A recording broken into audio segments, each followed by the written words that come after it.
সকাল 7টা থেকে 11টা 30 পর্যন্ত আমার ব্যস্ত সকাল তোমাদের সঙ্গে শেয়ার করলাম। হরে কৃষ্ণ বন্ধুরা, শুভ সকাল। আমি নদিয়া জেলার পাপিয়া। আমার এই ব্লগ চ্যানেলে সকল বন্ধুদের জানাই অনেক অনেক স্বাগত, অনেক অনেক ভালোবাসা। তোমরা সবাই কেমন আছো? আশা করছি যে যেখানে আছো সবাই খুব ভালো আছো আর সুস্থ আছো। আমিও না ভালো আছি। আজকে হচ্ছে বুধবার, এখন ঘড়িতে বাজে সকাল 7টা। এখন থেকে তোমাদেরকে সাথে নিয়ে ব্লগটা শুরু করছি। আশা করছি ব্লগটা কিছুটা হলেও ভালো লাগবে। আজকের ব্লগটা ঘর থেকে শুরু করলাম। ঘুম থেকে উঠে আগে গেটগুলো সব খুলে দিলাম, তারপরে সদর দুয়ারে এক বালতি জল ঢেলে দিলাম।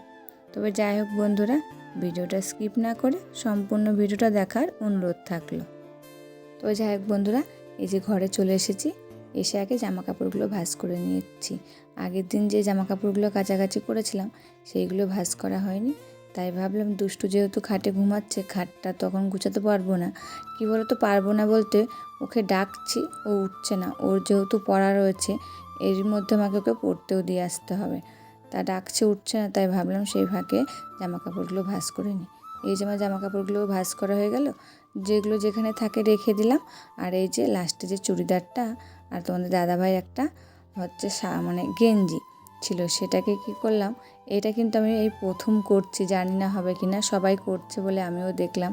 তাহলে আয়রন করার ঝামেলার থেকে তো বাঁচা যাবে, তাই যে খাটের নিচে দিয়ে দিলাম। এরই মাঝখানে দুষ্টু কিন্তু উঠে পড়েছে যে ওকে পড়তে দিয়ে আসবো বলে। আর দুষ্টুকে এরই মধ্যে পড়তে পাঠিয়ে দিয়ে এসেছি। তারপরে এই যে বিছানাটা এখন তুলে নিচ্ছি। আর জানো, বিছানা তোলার পরপরই কারেন্ট চলে গেছে। এই যে পুজো আসছে না সামনে, এখন খুব কারেন্টে জ্বালাতন করবে। 3 ঘন্টা 4 ঘন্টা করে কারেন্ট অফ থাকবে বলছি। তা যাই হোক বন্ধুরা, বিছানাটা গুছিয়ে নিলাম। তারপরে একটু চাদরটা টান করে দিচ্ছি। বিছানাটা দেখবে যদি ঠিকঠাক গোছানো থাকে না, ঘরের অন্য কোথাও গোছানো না থাকলেও ঘরটা কিন্তু দেখতে খুব সুন্দরই লাগে, ঠিক না বলো? আর বাড়িতে এখন আমি একা, বাড়িতে কেউ নেই। বাবা তো টোটো নিয়ে বেরিয়ে গেছে, তোমার দাদাভাই তো রাত 3:30টার সময় কাজে বেরিয়ে যায়। আর দুষ্টুকে তো পড়তে দিয়ে আসলাম, আবার একটু পরে আনতেও যেতে হবে। তাই ফাঁকা বাড়ি পেয়ে ভাবছি তাড়াতাড়ি ঝটপট কাজগুলো করে নিই।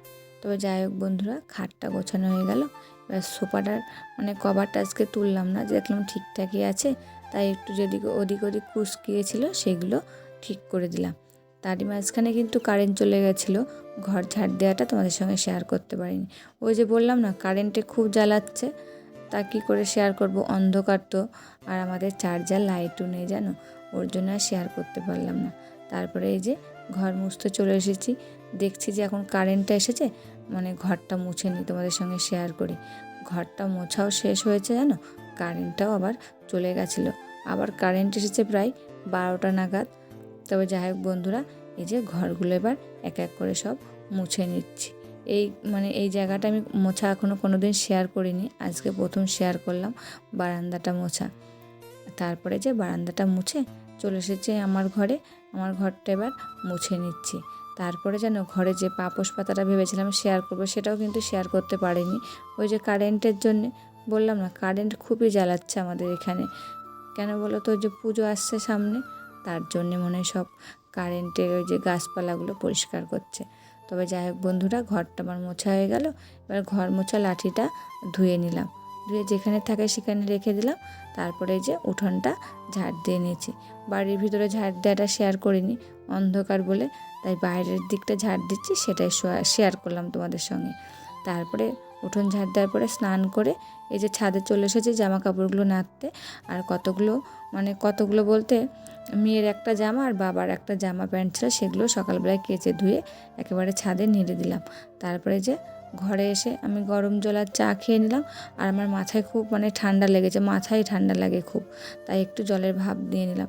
আর এখন তো কারেন্ট নেই, তাই এই যে রান্নার এখানে ধরো জানলাটা আছে, একটু আলো লাগছে, তাই তোমাদের সঙ্গে শেয়ার করলাম। তারপরে এই যে রান্না বসিয়ে দিয়েছি, একদিকে ভাত করলাম, একদিকে ডাল সিটি মারলাম। তারপরে ওলের ডাঁটাটাও কেটে নিয়েছিলাম, সেটাও একটু ভাপ দিয়ে নিলাম। আর এদিকে টিফিনে মেয়ের ম্যাগি বানিয়ে নিলাম। তারপরে এই যে আলু ভাজা পটল ভাজা করে নিলাম, তারপরে ওলের ডাঁটাটা করে নিয়েছি, কাঁঠালের আটি আর হচ্ছে তোমার পটল, কালো জিরে ফোড়ন দিয়ে আর কাঁচা লঙ্কা। আর এইদিকে দেখো ডাল বসিয়ে দিয়েছি।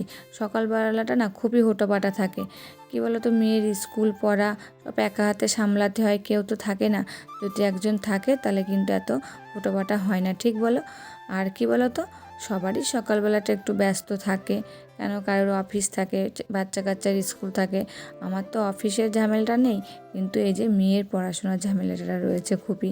ধরো আমাকেই সব দিকটা সামলাতে হয়, ওরা তো খুব সকালেই সব কাজে চলে যায়, এবার হচ্ছে আমাকেতেই করতে হবে সবগুলো, বলো। আর তো কেউ করার নেই। তারপরে এমনই দেখো মেয়ে হাত দিয়ে খাবেও না, ওদিকে শাকটা বসিয়ে দিয়ে এসে আবার এদিকে মেয়েকে খাওয়াতে এসেছি। এদিকে স্কুলের টাইমও হয়ে যাচ্ছে, আবার পাশের বাড়ি এক দিদি গেল, তার সঙ্গে মেয়েকে পাঠিয়ে দিলাম। তারপরে এই যে রান্নাঘরে চলে এসেছি। এই গ্যাস কাউন্টার উপরে ধরো আমি খাবারগুলো রাখি, তাই আগে শাকটা হচ্ছে দেখলাম উনুনে, এই দিকটা মুছিয়ে তরকারিগুলো সব সাজিয়ে রেখে দিলাম। তারপরে এই যে শাকটা এবার নামিয়ে নিলাম, আর কিন্তু রান্না কমপ্লিট হয়ে যাবে। সজনের শাক ভাজাটা হয়ে গেছে, ওটাকে নামিয়ে নিয়েছি। এবার গ্যাস ওভেনটা মুছে নিচ্ছি। কী বলতো, গ্যাস ওভেনটা রান্নার শেষে তো মুছতেই হয়। আর আমি কি করি বলো তো, রান্না করতে করতে কোনো জিনিস পড়লেই না গ্যাসের উপরে সঙ্গে সঙ্গে মুছে নিই, তাহলে দেখবে গ্যাসটাও পরিষ্কার থাকে আর রান্না করতেও তোমার বেশ ভালো লাগে। আর গ্যাসের উপর সবসময় নোংরা হয়ে থাকবে, এটা ওটা পড়বে, মুছবো না, রান্না করতে যে যেন নিজেরই কেমন লাগে, ঠিক না বলো? তবে যাই হোক বন্ধুরা, গ্যাস ওভেনটা মোছা হয়ে গেল। এবার এই যে বাসনগুলো মেজে নিচ্ছি। বাসনগুলো মাজতে মাজতেই আজকের ভিডিওটা শেষ করব। এখনও কিন্তু 11:30 বাজেনি, এরই মধ্যে কিন্তু আমার সমস্ত কাজ কমপ্লিট হয়ে গেছে। বন্ধুরা, ভিডিওটি ভালো লাগলে আমার পাশে থাকবে, এটা তোমাদের কাছে আমার অনুরোধ। একটা লাইক করো, একটা কমেন্ট করে জানিও কেমন লাগলো ভিডিওটি, আর সাবস্ক্রাইব করে আমার পাশে থেকো, আর বন্ধুদের মধ্যে ভিডিওগুলি শেয়ার করো।